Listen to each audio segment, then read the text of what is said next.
Chase, you had a strong start the first two games, and a couple of long ones. Just kind of, take me through the thought process and how you're feeling right now. Yeah, I mean, the thought process for every kick is the same, really, no matter if it's a PAT or, a long field goal. Our special teams unit, we've put in a lot of work this offseason, and, Paxton's a great holder, Maddie's a great snapper, and, I got full trust and confidence in them to do their job, which is a big thing for me, is having trust and confidence in my snapper and holder to get the ball down on time and everything. And yeah, we've done a great job, and they've made my job really easy so far. Chase, you guys have had a couple big heads and really nice coverage on the kickoff so far. What's it been like to kind of have that trust in your guys whenever you send it out the field? On kickoffs? Yeah. How our kickoff team is doing? Yeah. Yeah, I mean, our kickoff team's been doing great. Pax has been doing a great job putting the ball down there, and honestly, those guys are really fun to watch because they play with their hair on fire running down there, and like as you saw Pitt, I'm pretty sure they got scared of our kickoff team. They started fair catching and stuff, so it's fun to watch those guys go down there. Well, this might be the first time we've had a chance to talk to you. Why'd you choose Tennessee? Just for the opportunity here, come and play in the SEC. Also the coaches here are amazing. I really enjoy playing for Coach Eckler, Coach Bro, Coach Heupel, and a lot of great guys here. And that's probably the main reason. Got a couple of your former USC teammates here as well. What's that been like? That was also a main reason for coming over here. Right when I hit the portal, I was talking with Vols because he was my roommate for 2 years at USC actually, and me and him are extremely close. And I was hoping the opportunity would come to be here, and came through. And Vols being here was amazing when I first got here in the spring. Made the transition a lot easy. This is kind of been the first time I've really moved across the country. Really, I'm from Southern California, lived Southern California my whole life. Went to USC, which is like 45 minutes from my house. So it was a tough transition at first, but Vols being here made it real easy. And then Caleb came along, this summer, and he's my roommate now here. So it's been, real seamless. So what about all those game day traditions with Tennessee football? Taking that in, what's that been like to experience? Yeah, I mean, it's been awesome. The Vol walk was insane for me because we had something similar at USC where we walked and the fans were there, but the amount of fans here is like on another level. Like we walked for at least 4 or 5 more minutes longer than I did at USC, and just with people just going crazy. It's been awesome, and run to the tee was really cool. It's an honor to be a part of that tradition, and like the fans here, like the past 2 games I played here, like those that compared to where I was previously, like those would be like big games, like with the amount of people and how engaged the fans were here.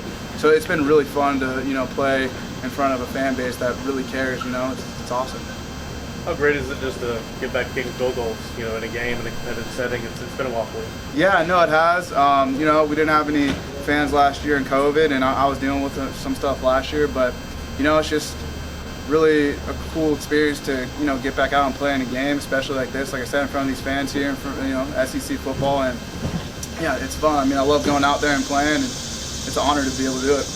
What's your favorite thing about playing with Coach Eckler so far, and what's that been like? Yeah, Coach Eckler, probably his positivity, and just he's in his meetings, you never get bored. There's sometimes a lot of meetings where it's just like you're almost falling asleep sometimes because it gets a little boring, but Coach Eckler stays fired up. He always brings the juice, and I'm really thankful to be playing for him. He's an awesome guy to play for. Have you adjusted not to just say, when he asks you how you doing, just say, I'm good, because that's not good enough for him? Yeah, I learned that when I first got here, because I would use like I'm good sometimes, just not how it is, not meaning like I'm not great, but I'm good. But yeah, I've learned to switch my vocabulary up a little bit. You're great, not good. Yeah, we've seen the results, I guess, of you making the kicks so far. How have you felt like you executed? Do you feel like you're kicking the ball like the way you want to kick it right now? Yeah, definitely. You're not going to hit a perfect ball every time, but I definitely feel like I've been hitting the ball well. There's always room to improve on, but I'm happy with my performance so far. I'm 100% on the season. I'm going to keep that going as long as I can. So. What have you thought of the full operation with Michael and the snaps and the hold and everything? How good have you felt for preparing for the season with the whole operation? Oh, great. I got here in the spring. Like one of the biggest things for a kicker with the field goal operation is that chemistry you have with your snapper and holder, because we have to keep our operation under a certain amount of time, and we got to get that thing down quick and get it up and away. And me, Maddie, and Paxton, all the special teams group, really everybody part of the group is putting an immense amount of work to get ready for this season. And being here since the spring has been a big help, just to have a lot of time to be able to go into the season comfortable with those guys. What would you say your range? It depends on the conditions, but I'm comfortable up to like 55 on some days. Yeah, it really just depends. Like that field goal I kicked, the longer one, the 48-yarder. There's a little bit of wind in my face on that one, and a little bit of left to right wind. So the wind and kneeling is really interesting. It kind of switches up a little bit, but that depends on the conditions. Yeah. I know you've only played 2 games in kneeling, but do you just your thoughts on kind of the kicking conditions? Mm-hmm. It's kind of similar to where I played previously at the Coliseum. Both kind of bowl-shaped stadiums, so the wind kind of swirls a little bit, and it'll switch depending on like what side you're on. But it's just something you adjust to and take into account. I saw you listed as a co-starter on the depth chart before the opener. How much competition was there throughout camp, and how did that maybe help you going into the season? Yeah, wherever you are, there's always going to be competition. Toby, he's been a great competitor to me. We pushed each other to get better throughout camp. Really thankful for him and the whole specialist group. But yeah, it's great competition, and I'm happy to have been a part of it. Where else have you gone as a kicker? A lot of guys have specific kicking coaches. Who have you kind of leaned on to help you out? Yeah, my main coach is from back home. His name's Brad Bond. He runs the West Coast Kicking Academy down there in Southern California. He's been my main coach since I was younger, when I started kicking around like 6th or 7th grade. So I talked with him a good amount.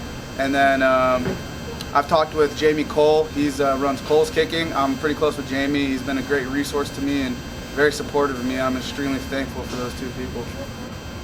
Besides Coach Eckler, who else do you lean on in terms of technique type of stuff on the staff? Yeah, we have Coach Bro, who's one of our special teams guys. So Coach Eckler, all those guys. Honestly, technique-wise, it's kind of tough being a kicker because most college coaches haven't kicked, so there's usually not a guy on the staff who fully understands like kicking, but they generally have a good base understanding. So most coaches kind of lean on us as kickers to bring them the information we know, and they kind of just look for those things and see what they say.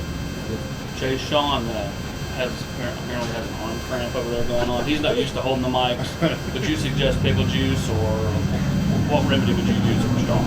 I would usually just drink a lot of water and Gatorade, maybe some Pedialyte. I don't know.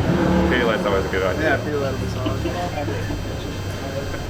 Any more questions for Chase? All right, thanks, bud. All right, thank you guys.